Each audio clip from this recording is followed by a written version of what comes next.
You're tuned in to Inside Lowell.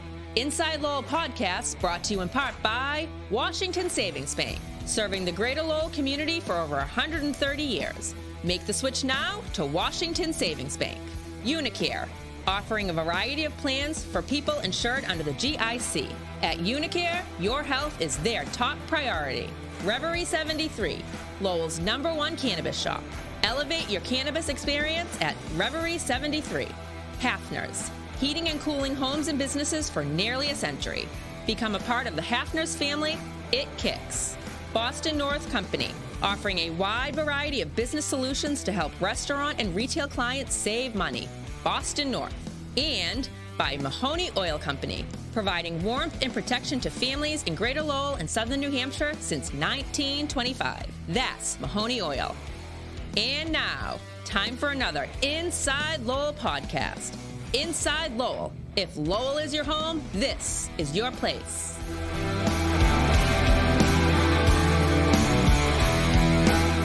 Hello, everyone, and welcome to an Inside Lowell podcast, another Election 2023 Inside Lowell podcast, our final debate between city council candidates. On this podcast, we're going to talk to the candidates vying to represent District Number 5, what's known as the South Lowell District. I want to thank you for joining us and thank the candidates for taking time out of their very busy schedules to be here so close to the election. This is actually the day that early voting began in the city of Lowell, and we're less than 2 weeks away from Election Day. So it gives me great pleasure to introduce Susie Chhoun, candidate for City Council, current school committee member, now vying for the council. Hello, Susie. Welcome. Hello, Jumdip and Saksabay. I think I said that right. Kim Scott, who is the incumbent representing District 5, seeking re-election. Hello to you as well, Kim. Hello, and thanks for having me here. It's good to have you both here. Going to have a kind of informal discussion. As we said before we hit record, we're not going to touch any buttons to buzz you or ring any bells or whatever. We're going to give you a chance each to make an opening statement, and then we're going to alternate getting the questions first. We'll do it alphabetically. Susie Chhoun, you get to start. Your chance to make an opening statement. Thank you. Thank you, Teddy, and thank you, everyone that's listening. It's been quite a ride. Thank you for having me here. And, for me being someone, my name is Susie Chhoun, running for City Council District 5. I've been an active member in the community for over 24 years. And I've served as an educator for 24 years and, someone who's, for me, I want to give a little bit, not many people know who Susie Chhoun is. So I want to give everyone a little bit of who I am as a person, personally. Coming to the city of Lowell in the late 89. First, my family and I, we were sponsored to Texas. So one of the things that gives me a very touching feeling when I come to Lowell is that people here are very, very welcoming, very warming. So that's the reason why we moved to Lowell. But Texas is one of the place that welcome me. But coming to Lowell gives me another perspective of who I am, and it embrace and empower me as a Cambodian. And, coming to the city of Lowell, I've been through a lot of trial and tribulation as a Cambodian American. And I can say a lot about who I am as a person, but the key words that I like to use and share to our voters that I have strength and resilience throughout my life. And being someone came to America not knowing a word of English, learning English, and establish a way in life where I know that in one way or another I can contribute back to our community. And that's the reason why for me, just paying it forward. And it's a cliche when you know that a community that welcome you with open arms and when you're at a point in your life where you feel like what are some things that you can do to pay back to your community is by serving your community and by talking to people. And this is prior to decide to run for any political office is what I talk to people, because people have that faith in who I am as an activist. Before becoming an elected official, I'm an activist. People know that I will be their voice and I will continue to be their voice. Sitting in office or not sitting in office, I will be there to be their voice. Thank you very much. Thank you. Kim, your chance to make your opening statement. Thank you very much. And that was excellent, Susie. We both love the city. We definitely share that. So my name is Kim Scott. I'm running for re-election for District 5. I served on the school committee for 2 terms back in 2011, 13, two in a row, right? Yeah. And I was a vocal advocate also for parents, for students. I brought a lot of great things forward in the Lowell Public Schools that I'm very proud of during that time that I served, including the free lunch provision for all students to have free breakfast and lunch across the district, science fairs I brought forward, Civics Day.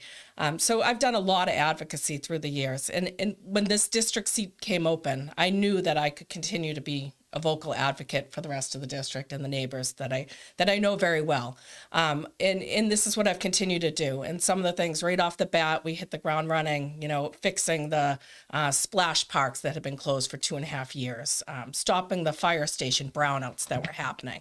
And paving a lot of roads and putting a lot more money into the capital plan for streets and sidewalks. So those were some of the things that we did right away, and those are some of the things that I want to continue to do. I love helping people, and this is my way of doing it. So thank you. Thank you. First question, we'll start with you this time, Kim. This is the first term is winding down of district representation in the city. A lot of hype around the change to the system. Has it worked as advertised? Do you feel that it's done what it was supposed to do when the battle was won to change to it? I think it absolutely has done what it was supposed to do, which is really to bring a voice for the residents in the district. When I was an at-large school committee member, people reached out to me, but nothing close to like they do now. I mean, I've gotten to know my neighbors. I've gotten to know, neighbors across the entire district. I've been involved in, you only have to be involved in 3 neighborhood groups, which are, in our neighborhood, it's South Lowell, Back Central, and Lower Highlands. So you're able to be actively involved. I guess the only downfall, if I had to say one, is that I think so much work was done during this first term on problems and issues within the neighborhood that I do think you'll see over the next term a more concerted council working together on some of the larger picture items. So that would be the only, I think, downfall possibly. Okay. So. Susie, do you think the system has worked as advertised? I mean, I totally, at the beginning, I supported this since the get-go, because I feel like, someone like myself will not be able to have an opportunity to run for an office in the city of Lowell. And this has given me that leeway to say, look, Susie, you've been active in the community. Why not run for office? And that gives me an open door to say, hey, why not? For me, I believe in a democracy. And this is the reason why I feel like I need to represent our community in a way. And Kim, I commend you for doing this. Honestly, it's not an easy task. People say, oh, you're running for office. Because for what? We all ran because, one, she's a woman. It's really hard. We know when in a political realm, it's really hard for women to be out there to sit in office, one. And two, being, for us, is like it's giving us an opportunity to say, look, we have the voice too, and we're not that far-fetched from being, in the 1920s and stuff. So we're there, but it gives us more opportunity to someone like myself, someone like Kim, to be able to run and represent our district as well. Thank you. Okay. Next question. We'll start with you, Susie. Mm-hmm. What's the most pressing need in District 5 today? Oh, my goodness. There's a lot. The most important thing that thus far that I've talked to people that when I'm knocking on doors is breaking into cars. That's something that people brought up to me. And there's just a couple of days ago, I talked to a voter. She's saying that there's been some shootings on her street, and she's very concerned about that. These are everyday things that people are concerned about. So, and one thing is, it's not just our district itself, it's the whole city. But so far that I've seen is like people, our counselors have been working and advocating for is the pothole. And there are some side streets that I've had conversations with that still saying that they're being neglected. And that's the thing where I feel like they're addressing that issues to us. So, infrastructure like sidewalks and streets and parks. That's the other thing that they are addressing to me. There are some areas that we are lack of park where kids are utilizing just an area, but they don't have like a play structure. So those are a few things that are alarming to our voters. Okay. Kim, what's the most pressing issue facing South Lowell today? Well, the most pressing issue I hear about, it's kind of a tie probably, is between infrastructure concerns, streets, sidewalks, and probably speed enforcement right now and doing traffic calming measures within the neighborhood. So those are areas that I've worked hard on. In our district, we increased, well, not just my district, across the city, we increased the funding from $3 million to $10 million recently on streets and sidewalks. And you can see that in our district. You can see we started on the main roads. We will have to continue this in the capital plan. I chair the finance subcommittee. This is an investment that's going to take 5 years to get out of the hole that we're in, basically. So we've done the main roads, Hill Street, Carlisle Street, Gorham Street. You're seeing the sidewalks in front of the Butler School, the Cardinal O'Connell School, Lawrence Street paved. So we've done a lot of work, and I think it's very visible. It's a different district than it was a year and a half ago, 2 years ago. And even the parks, I've advocated for the funding for OPER we all have to be spread across the districts instead of going just to one or two central parks. And you're going to see a new park at Muldoon Park, a new kayak launch there. The Lincoln School will get a new playground, and the O'Donnell Park at the Shaughnessy will get a new playground. So there's been a lot of work that's going towards what I heard from residents who said, we feel like our neighborhood's forgotten. That's what they said. They didn't feel like they were getting their piece of the pie. So that's where I feel I've done a good job. Okay. Funny, I've asked that question about the most pressing need to each of the district councils who've done a forum here, and also to the at-large councilors.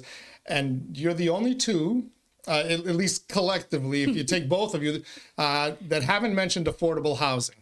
And yet I feel like we've heard those two words back to back thousands of times over the last couple of years. And I think you're going to hear them a lot more, whichever one of you serves starting in January. What specific plan can you offer as a counselor to address the affordable housing thing? I know we just came off the ADU debate, so that that obviously plays into it. But in terms of the big picture of affordable housing, can you offer a specific plan as a city councilor to address that? Can a city councilor address that? Well, we ready yet? I would say that the transit district right now is going to have a big impact, just allowing more multifamily development around our MBTA station. So that alone is going to make a big impact. The city has made it clear to developers that we're open for business. And I've heard it from developers that they feel that Lowell wants to work with them to be creative. We're trying to get financing for elevators in our downtown buildings right now. We've got grant funding for that. We're waiting for that to be released. We're trying to develop areas that weren't normally zoned, changing the zoning a little bit in some of our downtown areas. And we're also, one of the things we did implement, I know there was a lot of choices that we had. ADUs was one small piece of the puzzle. Another one that was part of it was changing the parking requirements of downtown. And I think you're going to see a lot of development come out of that change. So, hey, Susie? Well, the one thing that I know that for sure that I've been collectively talking to like CBAs and CTI and stuff, for me, yes, affordable housing, and we all declared that housing crisis is an issue, not just in the city, statewide and nationwide. And I mean, I was in favor of ADUs. The one thing that I'm really upset about that is that we don't have it in languages that reflect our community. I wish that we were able to, when I was talking, actually a few days ago, I was talking to some voters that said that, they wish it was more simplified so that they're able to understand what ADUs are all about, and then they would have some saying into it. But it's already said and done. But I mean, again, it's just something that's being voted on. But it's not like it's set in stone that we cannot have ADUs. We cannot bring up ADUs again. It's just one way to alleviate some of the housing crisis that we have. And I'm still, will advocate for that when or if not sitting in as a city councilor. But I am for something as in, again. One thing that I see that's very positive in the South Lowell areas, the River Edge, is a very mixed socioeconomic development area where people are, their homeowners are able to rent out part of their house to, Section 8 people. That's the way you empower each other, just to give each other to feel like, I can own a home, and I also can also empower someone else to have a safe place to live in. That's the one thing that I feel River Edge is the most, impactful example in our community, especially, a mixed use area, right? And on Chelmsford Street, there is a mixed use building that they're building. It's right where on Chelmsford Street where Bangkok store, the Asian market.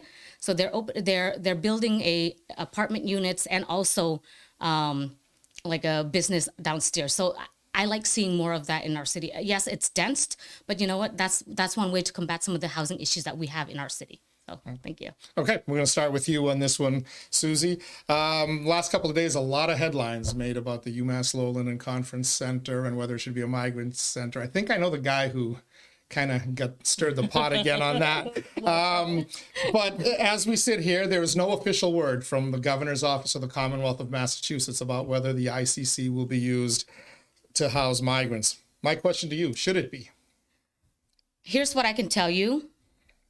In any ways, any form that we can have a way to help alleviate some of that stress that we have to support our migrants. For me, being someone who's a refugee, Lowell has been very great to me, and I can go back on that. But the fact that, we come here as an immigrant, we come here to be able to have a better life for ourselves. And migrants are just here to have not a permanent housing, but in a way to take away some of that stress that they have coming from a country that's war torn or a country that they're not being safe. And having a place where they can stay just for a temporary basis, I'm in for it. But I like to see other places, other facilities it should not be just one place. We have to find ways, other buildings, other facilities, or the other area to help some of that. Because, we cannot just base on just the UMass Lowell, right? We've got to have other places where we can help support our migrants. So UMass Lowell, I kind of just go back to, am I supporting it? I'm supporting having it being a place. But while we're having our migrants being situated, let's find another place where we know we can feel comfortable to give everyone else comfort in a way to support all of us. Because me being in coming from Cambodia, Southeast Asia in the 80s, we accepted a lot of refugees and immigrants, right? Lowell can do it. We've been very resilient. We're strong. We can do it then. Why can we not do it now, right? Okay. Thank you. Kim, should the ICC be used to house migrants? Well, I would say that Lowell has done it for a long time. We've been in refugee resettlement city. Sorry, that's the right words. But so we've been doing that through the years. We also have the college. We have a lot of competing powers over our apartments in the city. I think if we're going to do it, then the resources need to be there. One area I'm very concerned about, Susie's on the school committee now, is our schools. Mm-hmm. We have overcrowded schools right now. We have, the STEM Academy, they're looking for 8 modulars right now. The students and the staff, the parents and the staff have told me that they're having classes out in like doorways, doorwells, stairwells. So I think if we're going to do it, there needs to be a plan. And right now there is no plan. So I am against it until we have that in place. Okay. Next question. Kim, we'll start with you. And this one's going to put a unique little twist because you've both served on the school committee. But so you're going to have to answer 2 things here. And I'll start with you first, Kim. What was the signature motion of your time on the city council and of your time on the school committee, or which one you're most proud of? Give me one from each board you served on. That's hard. Just think of one. You do so many of them, right? So on the school committee, I mentioned a few of them early on, I think, is a few of the motions that I was definitely proud of was the community free lunch provision. I really pushed that. Lowell was not going to do the paperwork to do that, and I made a motion, and they moved forward with it, and it saves families a lot of money. Now everyone, because of COVID, it's changed, but at the time that was not the case. Every city and town did not receive free lunch, so that was a great motion that I made. Another one is the introduction of science fairs. I asked Connie Martin to co-make that motion with me, and you see the result now. There was actually a science fair at UMass Lowell at the time that had all the cities and towns around us, and Lowell wasn't a participant. So when I made that motion, they came and they said, okay, but we don't have science kits. We don't have science materials. What do you mean you don't have science materials? So we bought FOSS science kits for all of the schools in the district. So it was, we kind of opened a can of worms that we realized, we had to add an after school science club in order for them to do the work for the science fair. And then I also made the motion to start Civics Day, which I think is another great, development to bring forward. And on the city side, I haven't taken the time to think about it. Good question, I guess. The motion that got the most attention was the potty parity motion with the bathrooms at Lowell High School. But I would say, just any of them that affected quality of life for residents in the district, whether it was the one I did on flooding. Now we have sensors and monitors at Moore Street, at St. James Street. We fixed the flooding at 80 Way temporarily until they do the rest of the development there. Fixing the splash parks, those type of motions, they hit home for residents that live in the area. So thank you. Susie, little twist for you. I'm going to ask you what was your signature motion or the one you're most proud of on the school committee. I also want to ask, if you are successful in getting elected, what's the first motion you will make after getting sworn in on the city council in January? So one thing that I'm going to say that on the school committee side is that, for me a lot of people don't understand the fact that, I support a lot of motions that my colleagues put in. A lot of times it's just, it coincides with how I feel. We don't want to, for me, I like to put in perspective where we don't want to waste it one time. That's quote unquote, but one that I really kind of have my colleagues question me where I stand was that when you did the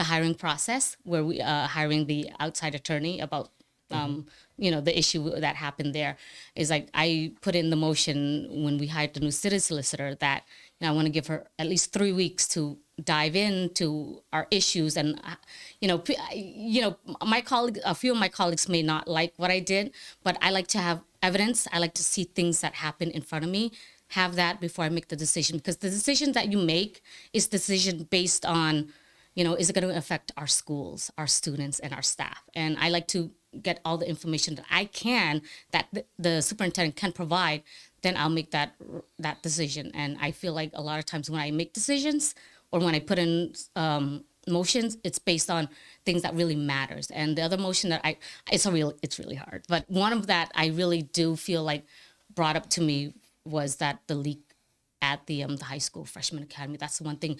And I will put in another motion before I leave office is to make sure that there's no mold happening in the freshman academy. And I want to make sure that that's happening before I leave the school committee. So that's a promise. Okay. And if you're sworn in January on the city council, what's the first motion you plan to make? Oh my goodness, there's a lot. I mean, one thing I want to focus on is when people, the violence that's happening in the South Lowell and the breakage. And again, just having to make sure that police presence is happening in our city, that are aware that there are issues that's happening in our city.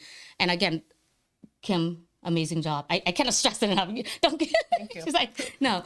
And everyone else that's sitting right now, I like to make sure that we push everything. And again, I said it to you before, and I said to everyone else, at the end of the day, we want what's best for our community. And one thing that I really emphasize is, violence has been ceased for a very long time. Now it's coming back again. How are we going to work with our law enforcement officers and our city elected officials to advocate for the violence that's happening in our city? So I don't know the key word for that motion, but something like that. Yes. There's no replying back and forth. If you want to, go ahead. Well, very informal. Okay, just informally, I would just say I don't want to diminish anyone's concerns over shootings that happen. I believe around Gorham Street there was some shootings. Car break-ins. We do have a lot of them in the district, especially in the back central area. But I will say all of the crime data they reported at the neighborhood meetings, it's all down. And it's way down in Back Central. So I don't want to alarm people unnecessarily. So that's all I wanted to add. Well, thank you. Okay. Susie, we're going to bring the next question to you. In every other debate, I focused on the Hamilton Canal Innovation District, but there's one other area that kind of seems to be forgotten in terms of economic development. And while everybody is kind of now we're figuring out, do we do housing or do we do economic development in Hamilton Canal? Tanner Street and the Industrial Avenue area there, that is an area that has been talked about for, since I've been covering Lowell media for economic development and some type of big job creation. Do you believe there's been enough progress made? And if not, how can you kind of spur that along? I mean, it's a mixed use area. There are some residential residents there, but they have I don't know the right term for it, but they have like a distributing area where on Lincoln, so I mean, I don't want to use it as a housing area because it is contaminated, but there are a lot of shrubs and a lot of debris and people using that area as dumping ground too, and that's the thing where it is one of I think since 1980 something where oh my goodness, I'm drawing a blank, but that's Tanner Street Initiative.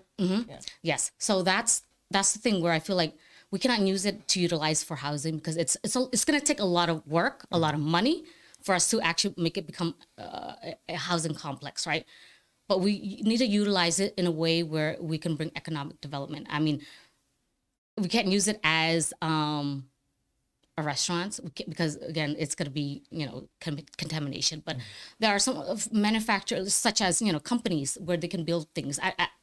Those are some ways. Bringing in like how are we going to work as a community where things that I like to hear feedbacks from community. What do they want to see in that area where they want to bring more economic to our city? But I would not support for having housing or any kind of housing development there because of the contamination. Okay, Kim, why is that area still being talked about as needing to be developed as opposed to having been developed? Or is developed, right? I mean, that's the other thing. So in Tanner Street, the Tanner Street Initiative has been going on for many years, looking at redevelopment possibilities. Obviously, the area was a Superfund site. It's contaminated. So we're not looking to put housing there. Honestly, I'm not really looking to put housing in any areas that are industrial or commercial or, because we're talking about the migrants coming to the Inn and Conference Center. We need jobs in Lowell. So I think it's very important for us to hold on to those pieces of land and keep the zoning that way. On Tanner Street, they did I think it was about $2 million they received in federal funding to do a study about realigning Tanner Street just a few years ago. And the study came back and it basically said it's cost prohibitive to do this. And we're going to take all these businesses that have been there for generations, like the Lowell Car Wash, and we're going to take them by eminent domain, which to me, right off the top, that's something I don't want to really consider. So that has been scrapped. Right now, there's another study out, a market use study, that's going to be out by the end of this year to see what the best use of that property is. And it may be very similar to how it is now, but maybe making it more appealing for anyone that would come and move into businesses there, whether it's curb appeal or pedestrian friendliness or whatever. Industrial Ave has been largely full for a long time. King Printing built a brand new warehouse there. It's beautiful. They rented out their old facility next door. I just saw there was a company in there. Coca-Cola has a tenant. They were asked if they wanted help from the city. They weren't looking for help. They have a tenant that's going to be moving in there, is my understanding. Right now, that's imminent. And then in the meantime, while Coca-Cola now is filled, the building next door, which now it escapes my head, Specialized Freight, I think it was, that was there. That building is now empty. And again, the city's reached out, asked whether or not they want assistance, and was told no. So that's out on the market, and hopefully we fill that soon. So. Okay. Kim, we'll start with you. How would you rate the job the city manager has done? You were part of a council that selected the city manager. How would you rate his job performance? I think he's done an excellent job. So I'm very happy with that decision. Manager Golden absolutely loves the city. And I think if you looked at the relationships that he held as a state rep, you would see the part, he crossed lines with everybody. Everybody was able to work with Tom, and there was a reason for that. And that's because he's a professional. He loves the city. He takes his job very seriously. And he's hired good people like Sean Machado. I mean, Aaron Fox at Wastewater. I mean, these guys are making big changes in the city. Giovanni in planning and development. So I think he's done a good job. I think he's done good hires, and I think it was a good hire on my part. So. We're number grade 1 to 10 since some other candidates volunteered that. Oh, they did, huh? Yeah. It was nice of them. So now I have to have you give a number. So I'm going to give him a 7 because there's always room for improvement. Okay. So, okay. All right. Susan? I was going to give him 8.5. Okay. Well, we got a couple of 10s until I forced one to back down to 9.5. So don't feel bad. I mean, so you think he's done an excellent job as well? I mean, for me, he's from a legislator, he knows Lowell in and out, and the reason why I give him an 8.5 because I don't know him personally. I mean, I would like to get to know him in a more personal way where I can talk to him and say, look, this is what we need and what can you do to support who we are as a community. But other than that, I mean, so far, I would love to be able to shake hands. And I mean, again, for me is having that personal connection and having that connection with someone who is for the community, for the city. It's and Kim, she said it correctly. There's always room for improvement. And 8.5, I think I'm being very generous. But I'm more generous than me. So I feel like I'm in trouble after that. A 7 is a 70. We call that a C okay, minus. So maybe an 8. Okay, I'll move it to an 8. But I mean, other than that, I mean, again, going back to I would want to have that a little bit more connection with him as someone who's been in the community, and what are some ways we can work collectively and collaborate as community members. Okay, thank you. All right, final question. Boy, you two weren't kidding when you said you were going to go quickly. We'll start with you, Susie. Last 2 years, combined both years, 9% tax increase, plus the city had $76 million in ARPA money to spend. Between all that money that has been generated by the tax increase and the ARPA money, has it been spent wisely? So far, I mean, again, I've seen a lot of infrastructure works that's happening. That's great for me, seeing that being done collectively as a community. I've seen some green space that's being utilized, and that's good, But I think there's, again, going back to the simplest thing is where we want to make sure. I want to make sure that some of our roads and our more smaller streets are being taken care of. So I think for me it's yes. But then again, I want to make sure that it's being addressed to the community, where I have to tell the community or our voters, say, look, this is what they've been doing. We need to have evidence for them because, they want to see things that's happening quickly and in front of them, right? So we want to make sure we have the answer and make sure that these are evidence to what we're, the funds are being allocated correctly, right? Okay. Kim, has the money been spent wisely? Well, obviously, I'll say yes. but I did vote against the 5.5% tax increase last year. I just felt that it was too much for the residents to bear all at once, and I was not in any way thinking that we did not need a tax increase. I just want to make that clear because we have years of not raising up to the 2.5% like our neighboring towns continue to do consistently year after year after year, supporting their infrastructure, paving their roads, doing all of these things that are really important to residents. So I did not support it. I did support the 3% the following year. And I do think that money has been well spent though, because we have done a lot of road work. We've done a lot of, the other thing we've done is, I'm sorry, it's slipping my mind now. The other thing we've done. Oh, the trees. No, you want to give me something, Susie? That would be good. So no, I was just going to think of something else that we did with it, but that's all right. But we've done. Oh, I'm sorry, the wage study that we did in order to increase the wages for our employees because we could not hire employees. We had 82 open positions when I started. So that's something that Manager Golden was kind of, had his hands tied trying to hire people when we were not competitive with the neighboring towns. So the Collins Institute did the wage study. We did increase our wages for our electricians, our plumbers, our mechanics, all of those guys, or women. I'm sorry, I shouldn't say guys. That's an automatic habit, right? But we did increase those wages, and I do think that was important for the city to move forward. How about the ARPA money? If you could both just quickly on, do you think the ARPA money was spent wisely, Susie? with the schools, I can say from the school part, but other than that, again, it's going back to we're working on infrastructure. We're working on, again, going back to what else that can we do, like with our economic development, right? So those are things that I want to see more in our city. But is it well spent? I'd say 50-50. I cannot say you 100% because I feel like there's a lot more to be done in our city. Give them the ARPA money. Yeah, Spent wisely. I think they really came up with a good plan on how to use the money. I mean, one of the biggest things is the combined sewer overflow with the unfunded mandate that we have to take care of. So we put a good amount towards that. We purchased the fire trucks, $10 million towards fire apparatus that it was so sorely outdated. I mean, we have equipment that's 22 years old. I mean, it's just, we're making this purchase. It will start us off, but we're going to have to make sure, like I said, I'm on the finance subcommittee, that is incorporated into the capital plan going forward. We need to budget for new equipment and we need to stick to it because if not, we'll find ourselves right back into this situation again. So yeah, I think we did a great job allocating the money. Some has gone towards housing. We've done some for grants for small businesses. I think the mix was good. I did make the motion for them to create an APA dashboard so that you can go on the city website and you can see as a resident, because I believe in transparency, you can see how every penny is being spent. You can pull up the purchase orders for the items that were purchased. You can see the fire truck details.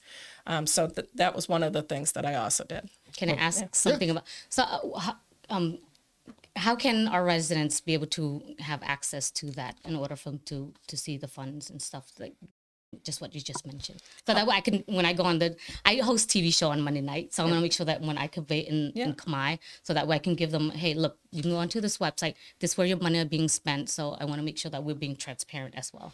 Yeah, so the APA dashboard is right on the front page of the Lowell City website. City, Yep. okay. Yep, there's a link right there that just Perfect. you click through, you can see every detail. So By the way, Susie, I heard you say on your radio interview when you first announced that you'd like to ask Jerry some questions. So if you want to ever do any hosting of podcasts, if the council thing doesn't work out, you're invited to do a Hey, I got that voice, that distinct voice. I think you would be great at that. Kim is hoping for that. Right? Well, thank you. Thank you to both of you for taking the time. I'm going to give you a chance to make your closing statement.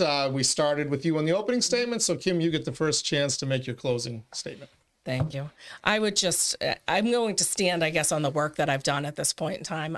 Anyone that has reached out to me in any way, shape, or form, I've gotten back to them. In my district, outside my district, it doesn't matter. I'm here to represent, to work hard for you. And I think you could see that in the work that's happened in the district. It's a different district than it was 2 years ago. And I'm very proud of that. So on that, I would just ask that you support me on November 7th. Okay. Thank you, Susie.